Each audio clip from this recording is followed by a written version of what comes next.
Oh, hi everyone, it's James here. Welcome to another video. Just trying to go live actually, and looked like it was a bit more complicated than I thought it was going to be. So I will try that. I'll do a live stream at some point, but this is not going to be it.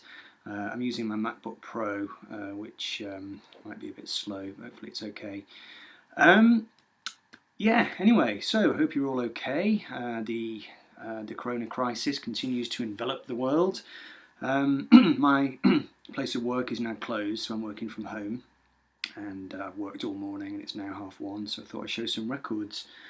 I've got a big pile of stuff to show here, not new finds, just wanted to show just a big load of records really, and was looking for a theme to try and spin it all together. And what I came up with was this concept that I've thought about quite a lot, and that is the way that my brain works. When I look back on my life in music, I tend to remember certain records in pairs.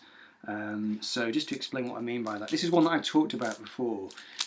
When it was Christmas 1979 or Christmas 1980, I got The Wall by Pink Floyd from my grandmother. Might have been my birthday. And also the same day I got the War of the Worlds album as well, Jeff Wayne's musical version of War of the Worlds. And ever since then, I've always associated these two albums, so I can't listen to one without thinking of the other. And even looking at the cover of this one, I immediately think of The Wall by Pink Floyd.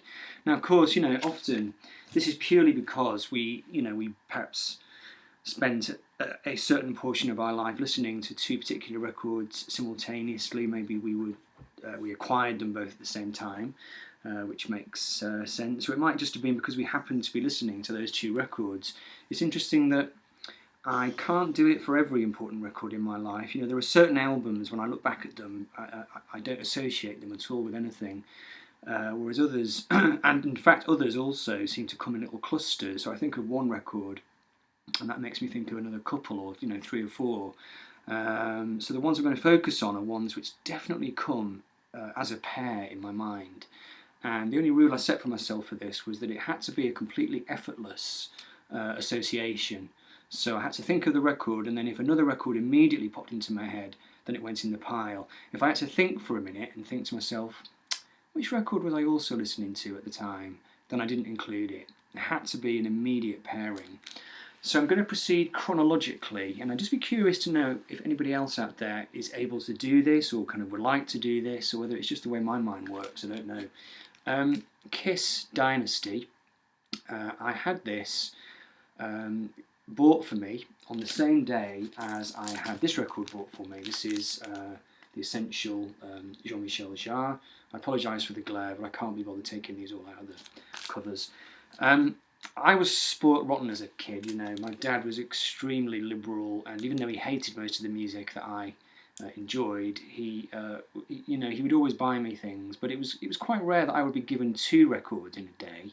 Normally, if we were in town on a Saturday and I saw a record and I wanted it, I would end up being treated to that record. But this was probably the only occasion I can think of where I came home with two records. I saw this one, and I saw the Jean-Michel Jarre, and I must have wanted them both, and I came home with them.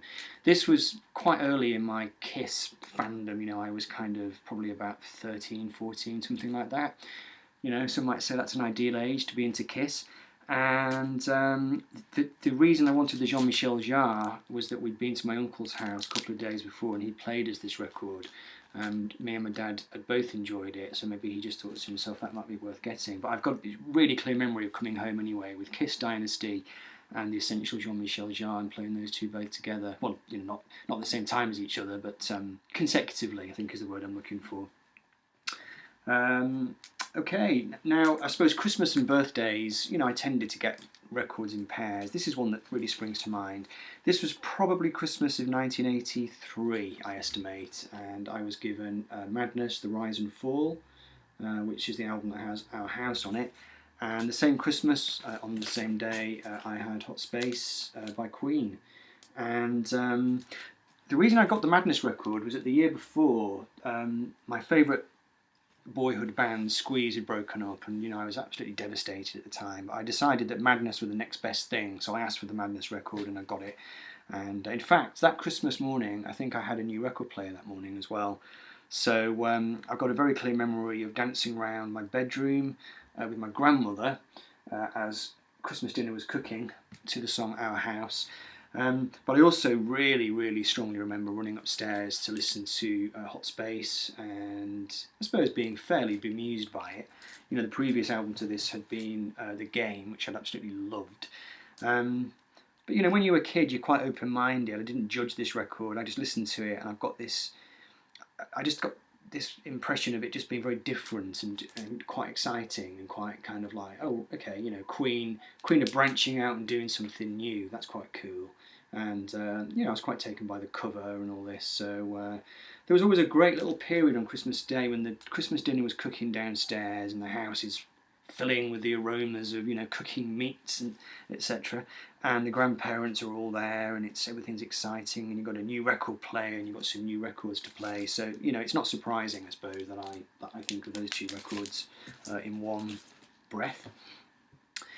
Right, next to a little bit melancholy. When John Lennon was assassinated, Christmas 1980. I'd only just discovered the Beatles, really, but you know, it was fairly devastating. And my parents bought me this record when we were in town one Saturday morning shortly afterwards. This is Rock and Roll Music Volume 1. I don't think this one was bought on the same day, but it would have been quite soon afterwards. And these two records are the two that I essentially you know, listened to obsessively in the weeks after John's death. Just in my bedroom, I used to just look at the pictures, and just, this was my first exposure to the Beatles' rock and roll music, you know, their early stuff, so it was a fairly seminal record for me. And this one was actually my first John Lennon album, and yeah, again, I can't really think of one without thinking of the other. Those two definitely come as a pair, but those two, I suppose, have got a fairly melancholy kind of aura around them. Okay, so this would have been 1986 when I was 15, and this was just a case of two records by two of my favourite bands coming out at the same time as each other. Don't think I bought them on the same day, but they would have been bought reasonably close together. So there was Squeeze, Babylon and On, which came out in, I think it was 86. This is the record, no, 87. This is the record that had their big hit single Hourglass on it, and was a bit of a kind of comeback for them, I suppose. And this record, I think, did come out in 86. This is Kind of Magic by Queen. So I suspect what happened is I didn't get this when it first came out. It must have come out and I got it sometime later, because I really strongly associate that record with that one. I know I'd just gone to sixth form college, and I was 16 at the time, and you know, when you start a new school or a new college and you're playing particular records at the time, they tend to really stick in your brain. So that's why I've got that one, and that one together as a pair. And well, I suppose when I was 16, 17, I went through my sort of heavy metal phase, you know, as most boys do. And although these two records are not really heavy metal, they're more sort of heavy rock, I suppose. I had a friend at sixth form college who was really into hard rock and metal, and he loved both these records, and he kind of, well, you know, he didn't pressure me, but he talked about these records a lot to me until it got to the point where I felt I had to check them out. So these two were bought quite close together. In fact, they were probably bought on the same day. Now and Zen by Robert Plant, which came out in 88, which came, I bought that from Cobb Records in Wales, and I think I got this on the same day, actually. This is Skyscraper by David Lee Roth. My friend Mark, his two main heroes really were Diamond Dave and Robert Plant, and so I bought those records together. Quite kind of different records in a way. This is quite kind of pop, trashy, jazz, loungecore, fusion, ridiculous, kind of heavy rock. And this one is Robert Plant trying to be a kind of credible 80s solo artist. You know, really enjoyable, a bit pretentious in places, but yeah, I can't think of that record without immediately thinking of that one. So there we go. Right, next to so this would have been another Christmas memory. This is probably I think this is Christmas 1987, and interestingly, I don't think either of these records were mine. They were both on CD, and I think both of these were gifts, Christmas gifts from my dad to my mum on Christmas Day, and they are Paul McCartney, All the Best. Now I'm showing the record of this, but it was actually a CD, There was that one, and also there was Graceland by Paul Simon. So they kind of entered our house on the same Christmas day. You know, neither of my parents were big into pop music. My dad loves classical music, and my mother just enjoys music. You know, she will happily sit and listen to music with my dad. And my dad does try and make an effort sometimes with the more accessible side of pop music. You know, he always enjoyed Paul McCartney a bit, and my mum did too. So I think what happened is he bought her All the Best on CD, and then he also bought her Graceland too. And that was a great Christmas. The reason for that Christmas sticking in my mind, actually, it was the last Christmas where all my grandparents were alive. I think my grandfather had died the year before, but there were still 3 grandparents still with us. And I think by the next Christmas, I think they'd all died, you know, so that was the last time that we were all together as a family. And I can remember listening to Paul Simon's Graceland, you know, again during the day as the dinner's cooking and we're playing Monopoly around the table and all this. And Paul McCartney. This was when the single Once Upon a Long Ago came out, which was a great Christmas single. So, yeah, that was very festive. And I suppose both those records have got a certain festiveness about them, a bit. Celebratory, maybe, is the word. Okay, so these next two is a very, very obvious pairing, and you'll see why. We've got Sgt. Pepper by the Beatles, and we've also got Abbey Road. And the reason why these two come as a pair for me is quite simply that I bought them both together on CD from the Beatles shop in Liverpool. And this was in my first year at university when I was living in a little student bedroom in this horrible kind of block of, I won't call them apartments, cells I think would be a better word. And I had a CD Sony Walkman, and I had about 3 or 4 CDs. I had the Police Greatest Hits, I had Abbey Road, and I had Sgt. Pepper. And it was the first time I'd heard either of these records. You know, I was 19. I'd been a big Paul McCartney fan since the age of dot, and I knew the Beatles' music and you know, loved what I'd heard, but I'd never really explored their music properly. And it was pretty mind-blowing to get into Sgt. Pepper and Abbey Road at the same time as each other. So I always now associate one with the other. Fairly understandable. Right, so, okay, so like most people who go away from home, you know, leave the parental nest and everything, you know, I kind of had my heart broken and by a girl, and I was living in a terrible, awful house. It was a bit like the young one's house, you know, it was just really, really horrible. It was upstairs above a newsagent's, and it was a really scuzzy house. And I became quite lonely and isolated there for a little while until I managed to pull my life together. But the 2 records that I associate with that bedroom and that house and being in that particular situation is Duke by Genesis, and this record here, which I think came out that year. This is Belly Button by Jellyfish, which came out in I think it was 1990. I'd read a review of this in one of the music papers, and they'd said something like, if you enjoy, you know, whatever Supertramp, Wings, and Queen, and you know, whatever ELO, and the Beatles, you will love this record.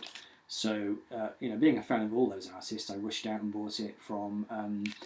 It would have been Virgin Records, I think, back then, and it was here in Lancaster because it was here that I was a student. Loved this record, very, very kind of classic rock.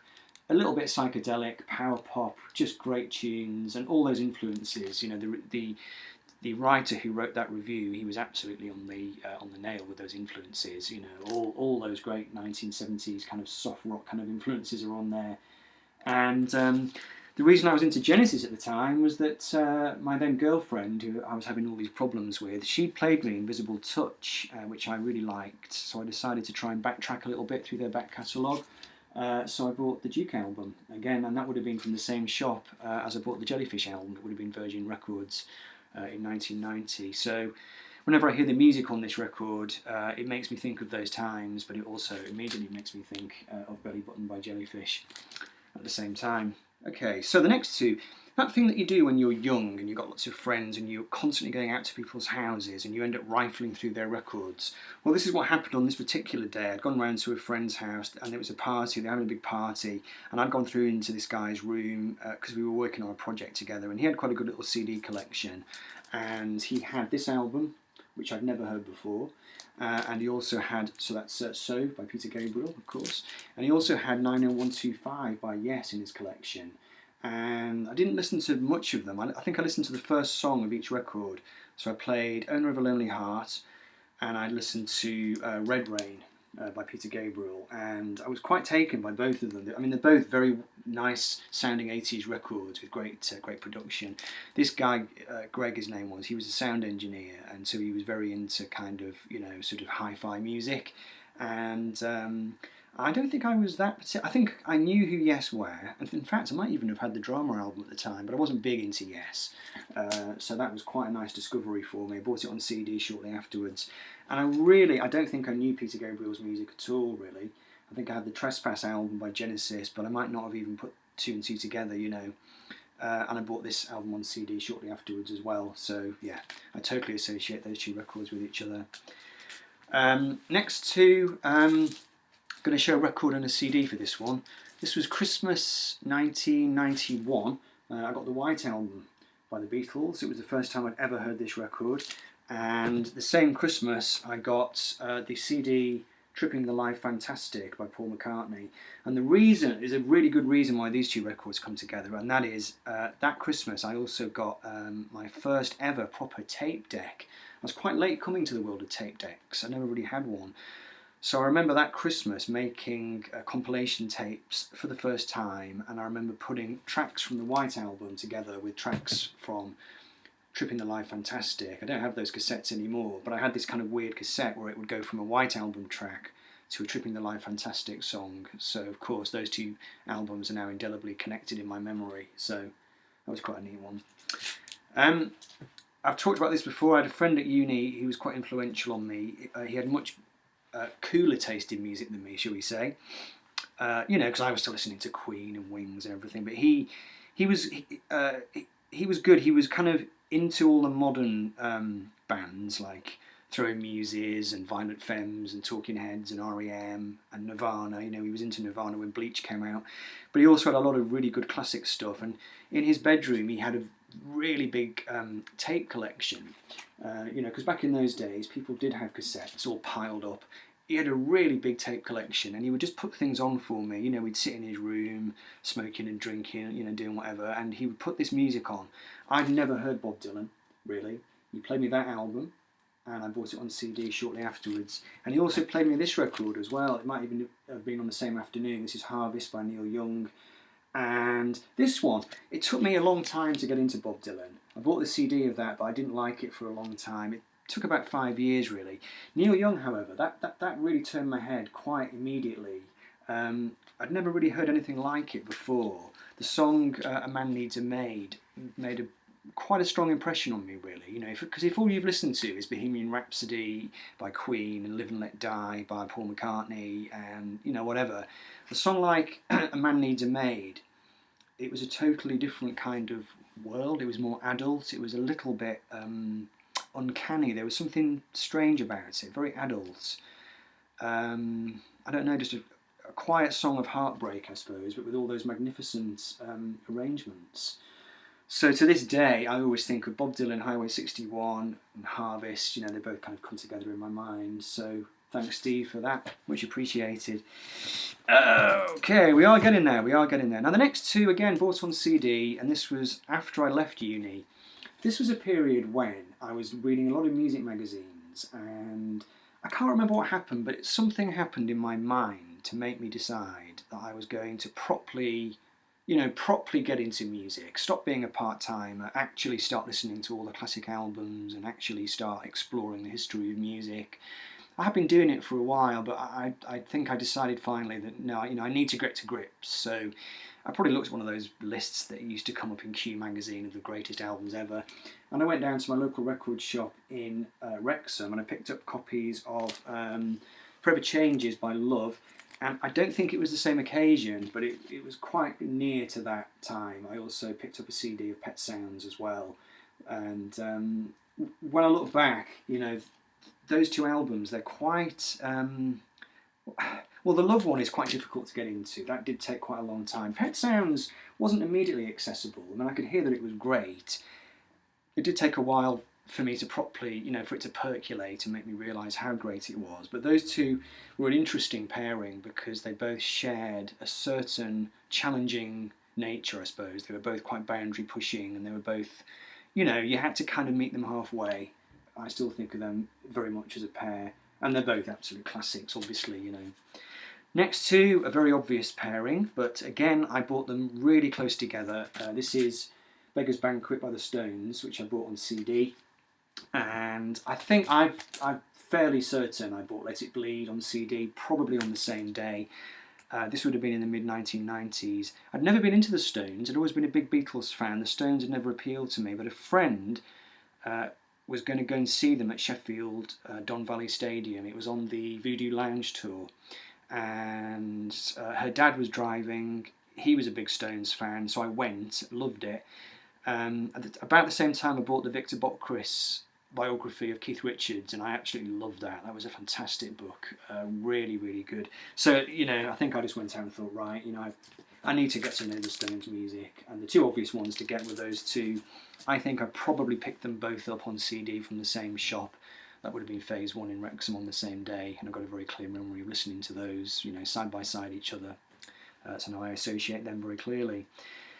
Okay, so these two, the reason these two come together, this is Night and Day by Joe Jackson, and this is Fear of Music by Talking Heads. The reason these two come together is that these two remind me of the first time I had to get a job.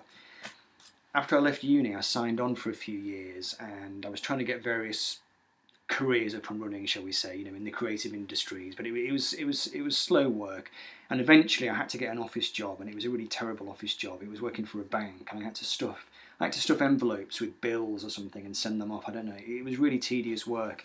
So to cheer myself up, I just went out and bought these two records. And I used to come home from work and just rip my tie off and just, you know, listen to Fear of Music and Night and Day by Joe Jackson. So to this day, whenever I hear one of them, I always think of the other, and I always think of that terrible job, and just thank God that I, you know, managed to escape from that particular situation that I was in at the time. So yeah, cool stuff. Right, next to, no particular story attached to this. This is David Bowie's Low, which whenever I see that cover or think about the music on that album, I always instantly think of this album, which is The Best of Blondie. And the reason for that is that they were both bought together from Cobb Records at the same time. You can see the sticker there, Cobb. Is it on that one? No, it's not on that one. And I was staying with some friends in my other friend's caravan near the sea, and we were all playing Scrabble in the living room with the rain coming down outside, and we had this little crappy record player in the caravan, and we were playing records on it, and I think we'd all bought records from the shop that day. These were the two I bought. This was the first time any of us had heard this record. I'd never heard it. The friends that I were with had never heard it, so we put that on as we were playing Scrabble, and we were all listening to it going, God, this is a good album, this is really interesting, you know. Amazing, this was the mid-1990s, and we'd never heard that record. Blondie, of course, was more familiar to everybody, but we had Blondie, and we had Low by Bowie during the same Scrabble match, which is why those two come as a pair. Right, got two more. King Crimson, Red. Bought at the same, not on the same occasion, but within a very short space of time as On the Beach by Neil Young. Now, anybody who remembers, so I'm talking about the CD of both these records, anybody who's a Neil Young fan will remember how difficult it was to try and get hold of On the Beach. It was really difficult, and it was probably early 2000s when they finally announced it was coming out on CD, so I rushed out to buy it, and I don't know, the King Crimson was just about the same time. The reason I associate these two records together was I was playing in a band at the time on drums, and I remember it was a band where I wasn't particularly happy with the music, and I was trying to evolve a way of playing the drums, and I couldn't decide whether I wanted to go down a kind of progressive-y, kind of King Crimson, Bill Bruford kind of route, or whether I was going to stick to a more kind of loose, Crazy Horse kind of vibe and just keep it simple. Sounds a bit crazy, but that's sort of why I associate these two records. It's really clear in my head that it was like, okay, I'm listening to On the Beach by Neil Young, I'm listening to Red by King Crimson. That's two very different ways of approaching the drum kit. Which way am I going to go? And in the event, I didn't have to choose because that band actually broke up shortly afterwards, and I never did quite make up my mind whether I was in Crazy Horse or King Crimson, but, you know, c'est la vie. Right, last two. So these two, quite apt because these are two records I always think of when the spring comes around. No other reason whatsoever other than the weather starts to get a bit warmer, the sun comes out outside, and these two records are the first two that I tend to play on CD in the back garden as soon as the weather gets warmer. And they are Black and Blue by the Stones, which is a very summery album. It's got a certain summer vibe to it. And this one, which is my all-time favourite summer album, this is Songs in the Key of Life by Stevie Wonder, with the bonus extra 45. The two records are just full of summery good cheer, which is what hopefully we're going to have this year, although God knows if we're actually going to get that or not. I don't know. Probably be in lockdown by this time next week, but anyway, that's another story. Right, so hope you enjoyed the video. I'd be curious to know if anybody else has had this experience. It does occur to me now, looking back, when I go out and buy records nowadays, I tend to buy big stacks of records. So one of the reasons I couldn't think of any really recent examples is that I don't really listen to pairs of albums anymore. It tends to be just huge piles of them spitting out everywhere all the time. So that's a shame in a way. I might go back to just buying two at a time, and then maybe I'll have some more examples to show you. Anyway, hope you enjoyed the video, and stay safe everybody. Keep washing your hands, and I'll be back soon for another video. Take care. Bye-bye.